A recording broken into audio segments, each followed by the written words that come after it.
नमस्कार दोस्तों, स्वागत है आपका अपने YouTube channel S R study पर। दोस्तों आज के वीडियो हम बात करेंगे सिंधु घाटी सभ्यता के बारे में। जी हाँ दोस्तों, सिंधु घाटी सभ्यता के जो भी मोस्ट इंपॉर्टेंट क्वेश्चन बन रहे हैं वो इस वीडियो में हम आपको उपलब्ध करवाएंगे।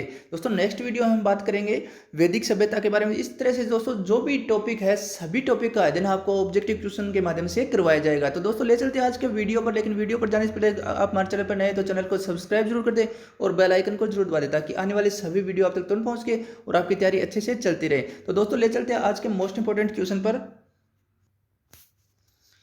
आज का फर्स्ट क्वेश्चन आपके सामने, हड़प्पा सभ्यता का सर्वाधिक मान्यता प्राप्त काल है 2500 ईसा पूर्व से 1750 ईसा पूर्व तक। हड़प्पाकालीन सभ्यता सिंधु घाटी सभ्यता का जो सर्वाधिक मान्यता प्राप्त जो काल है वो 2500 ईसा पूर्व से 1750 ईसा पूर्व तक माना गया है। नेक्स्ट क्वेश्चन आपके सामने, सिंधु घाटी की सभ्यता में घोड़े के अवशेष कहाँ से मिले? तो दोस्तों घोड़े के अवशेष है वो सूरकोटदा से मिले हैं। सिंधु घाटी स्थल कालीबंगन किस प्रदेश में स्थित है? तो दोस्तों राजस्थान के हनुमानगढ़ जिले में यह स्थित है। किस पदार्थ का उपयोग हड़प्पा काल की मुद्राओं के निर्माण में मुख्य रूप से किया गया है? किस पदार्थ का उपयोग हड़प्पा काल की मुद्राओं के निर्माण में मुख्य रूप से किया गया? तो दोस्तों शैलखंडी का जो उपयोग है वो हड़प्पा काल की मुद्राओं के निर्माण में किया गया। नेक्स्ट क्वेश्चन आपके सामने, हड़प्पा सभ्यता किस युग की थी? दोस्तों हड़प्पा सभ्यता वो कांस्य युगीन सभ्यता थी और कांस्य का निर्माण है दोस्तों कॉपर व टिन के मिलने से होता। तो CuSN कांस्य युगीन सभ्यता हड़प्पाकालीन सभ्यता थी। सिंधु घाटी सभ्यता के लोगों का मुख्य व्यवसाय क्या था? तो दोस्तों सिंधु घाटी सभ्यता एक शहरी सभ्यता थी। इसका मुख्य जो व्यवसाय था वो व्यापार था। हड़प्पा सभ्यता के निवासी थे शहरी। सिंधु सभ्यता के घर किसके बनाए जाते थे? दोस्तों सिंधु घाटी सभ्यता के जो घर है वो ईंट से बने होते थे।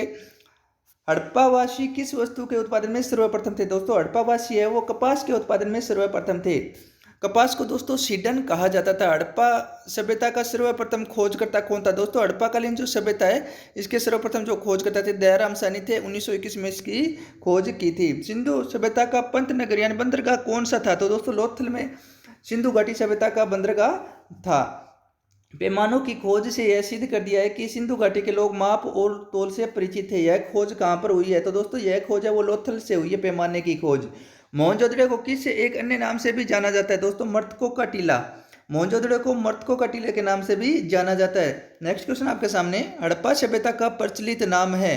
दोस्तों हड़प्पा सभ्यता को सिंधु घाटी सभ्यता भी कहा जाता है क्योंकि प्रारंभिक जो भी स्थल थे खोजे गए थे वो सिंधु घाटी की सिंधु जो नदी है इसकी सहायक नदियों के किनारे पर खोजे गए थे। इस कारण इसे सिंधु घाटी सभ्यता भी कहा जाता है। नेक्स्ट क्वेश्चन आपके सामने, कपास का उत्पादन सर्वप्रथम सिंध क्षेत्र में हुआ है जिसे ग्रीक या यूनान के लोगों ने किस नाम से पुकारा है? दोस्तों कपास को सिंडन कहा जाता था। नेक्स्ट क्वेश्चन आपके सामने, सिंधु घाटी सभ्यता जानी जाती है अपने नगर नियोजन के लिए। सिंधु घाटी सभ्यता जानी जाती है। भारत में खोजा गया सबसे पहला पुराना शहर था हड़प्पा।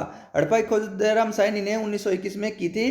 नेक्स्ट क्वेश्चन आपके सामने, भारत में चांदी की उपलब्धता के प्राचीनतम साक्ष्य मिलते हैं। हड़प्पा संस्कृति से भारत में चांदी की उपलब्धता के प्राचीनतम साक्ष्य हमें उपलब्ध होते हैं। नेक्स्ट क्वेश्चन आपके सामने, हड़प्पा में एक उन्नत जल प्रबंधन प्रणाली का पता चलता है। तो दोस्तों धोलावीरा से उन्नत जल प्रबंधन प्रणाली का पता हमें चलता है धोलावीरा से। हड़प्पा सभ्यता की खोज किस वर्ष हुई थी? तो 1921 में दयाराम साहनी ने की थी। हड़प्पा के मिट्टी के बर्तनों पर सामान्यतः किस रंग का प्रयोग किया जाता है? तो लाल रंग का उपयोग हड़प्पा के बर्तनों पर सामान्य रूप से देखने को मिलता है। सिंधु घाटी सभ्यता की विकसित अवस्था में किस स्थल से घरों में कुएं के अवशेष मिले? तो दोस्तों कुएं के जो अवशेष हैं वो मोहनजोदड़ो से हमें प्राप्त होते हैं। सिंधु घाटी सभ्यता को खोज निकालने में जिन दो भारतीयों का नाम जुड़ा है वे हैं दयाराम साहनी व राखलदास बनर्जी। दोस्तों दयाराम साहनी ने हड़प्पा की खोज की थी और राखलदास बनर्जी ने मोहनजोदड़ो की खोज 1922 में की थी। नेक्स्ट क्वेश्चन आपके सामने, रंगपुर जहां हड़प्पा की समकालीन सभ्यता थी, रंगपुर कहाँ पे? दोस्तों सौराष्ट्र में है। हड़प्पा एवं मोहनजोदड़ो की पुरातात्विक खुदाई के प्रभारी थे। हड़प्पा एवं मोहनजोदड़ो की पुरातात्विक खुदाई के जो प्रभारी थे वो थे sir John Marshall. Next question है, किस पशु की आकृति जो मूर पर मिली है जिससे ज्ञात होता है कि सिंधु घाटी एवं मेसोपोटामिया की सभ्यता के मध्य व्यापारिक संबंध थे? तो दोस्तों बैल की जो आकृति है इससे हमें पता चलता है कि सिंधु घाटी सभ्यता व मेसोपोटामिया की सभ्यताओं के बीच व्यापारिक संबंध थे। हड़प्पा के लोग किस सामाजिक पद्धति कैसी थी? हड़प्पा के लोगों की सामाजिक पद्धति कैसी थी? तो दोस्तों उचित समतावादी पद्धति यहाँ रही होगी। नेक्स्ट क्वेश्चन आपके सामने, हड़प्पा सभ्यता के अंतर्गत हल से जोते गए खेत का साक्ष्य कहाँ से मिला है? दोस्तों हड़प्पा सभ्यता के अंतर्गत हल से जोते गए खेत का साक्ष्य वो कालीबंगा से प्राप्त हुआ है। नेक्स्ट क्वेश्चन आपके सामने, सिंधु सभ्यता की ईंटों का अलंकरण किस स्थान से मिला है? तो दोस्तों कालीबंगा से ईंटों का अलंकरण हमें प्राप्त होता है। नेक्स्ट क्वेश्चन आपके सामने, मोहनजोदड़ो कहाँ स्थित है? दोस्तों मोहनजोदड़ो है सिंध प्रांत में स्थित है, पाकिस्तान के सिंध प्रांत में। नेक्स्ट क्वेश्चन आपके सामने, सिंधु सभ्यता में वृहद स्नानागार पाया जाता है, मोहनजोदड़ो में यह पाया गया है। हड़प्पाकालीन सभ्यता में अभी तक किस धातु की प्राप्ति नहीं हुई है? दोस्तों हड़प्पाकालीन सभ्यता में लौह धातु की प्राप्ति हमें नहीं होती है। किस पशु के अवशेष सिंधु घाटी सभ्यता में प्राप्त नहीं हुए? तो दोस्तों गाय के अवशेष भी हमें सिंधु घाटी सभ्यता में प्राप्त नहीं होते हैं। स्वतंत्र होते भारत में सबसे अधिक संख्या में हड़प्पा युगीन स्थलों की खोज किस प्रांत में हुई? तो दोस्तों गुजरात में सबसे अधिक स्थल खोजे गए हैं। किस हड़प्पाकालीन स्थल से नृत्य मुद्रा वाली स्त्री की कांस्य मूर्ति प्राप्त होती है? दोस्तों मोहनजोदड़ो से हमें नृत्य मुद्रा वाली स्त्री की कांस्य मूर्ति हमें प्राप्त होती है। नेक्स्ट क्वेश्चन आपके सामने, हड़प्पा वासी किस धातु से परिचित नहीं थे? दोस्तों लौह से ये परिचित नहीं थे। किस हड़प्पाकालीन स्थल से युगल समाधान का साक्ष्य मिला है?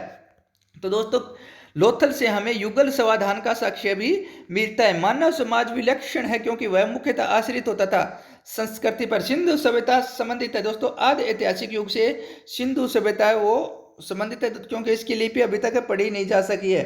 सिंधु घाटी की सभ्यता गैर आर्य थी क्योंकि वह नगरीय सभ्यता थी, जबकि आर्य जो थे वो ग्रामीण सभ्यता से संबंधित थे।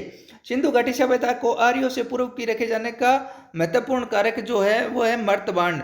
सिंधु घाटी संस्कृति वैदिक सभ्यता से भिन्न थी क्योंकि इसके पास विकसित शहरी जीवन की सुविधाएं थी। सिंधु घाटी सभ्यता शहरी सभ्यता थी, जबकि वैदिक जो सभ्यता थी वो ग्रामीण सभ्यता थी। नेक्स्ट क्वेश्चन आपके सामने, हड़प्पा संस्कृति की जानकारी का मुख्य स्रोत है पुरातात्विक खुदाई। नेक्स्ट क्वेश्चन है, सिंधु घाटी के निवासियों की सभ्यता को जानने का मूल स्रोत है वहां के बर्तन, जेवर, हथियार और औजार। नेक्स्ट क्वेश्चन आपके सामने, भारत में चांदी की उपलब्धता के प्राचीनतम साक्ष्य मिलते हैं। हड़प्पा संस्कृति से चांदी के प्राचीनतम साक्ष्य हमें उपलब्ध होते हैं। हड़प्पा में मिट्टी के बर्तनों पर सामान्यतः किस रंग का प्रयोग होता था? तो दोस्तों लाल रंग का उपयोग हड़प्पा के बर्तनों पर सर्वाधिक देखने को मिलता है। मूर्ति पूजा का आरंभ कब से माना जाता है? तो दोस्तों पूर्व आर्य सभ्यता जो थी हड़प्पा कालीन सभ्यता, वहां से हमें मूर्ति पूजा का अवशेष मिलते हैं। विशाल स्नानागार किस पुरातात्विक स्थल से पाया गया है? दोस्तों विशाल स्नानागार है वो मोहनजोदड़ो से प्राप्त होता है। हड़प्पा सभ्यता का स्थल लोथल स्थित है। लोथल दोस्तों गुजरात के अंदर स्थित है। धोलावीरा किस राज्य में स्थित है? धोलावीरा गुजरात में स्थित है।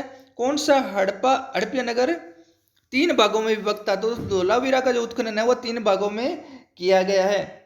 तो दोस्तों ये थी सिंधु घाटी सभ्यता के महत्वपूर्ण प्रश्न। नेक्स्ट वीडियो हम बात करेंगे वैदिक सभ्यता के महत्वपूर्ण प्रश्नों के बारे में। तो दोस्तों चैनल से जुड़े रहे, चैनल को सब्सक्राइब कर दे और बेल आइकन को जरूर दबा दे ताकि आने वाले सभी वीडियो आप तक तुरंत पहुंच के और आपकी तैयारी ऐसे से चलती रहे। धन्यवाद दोस्तों, जय हिंद।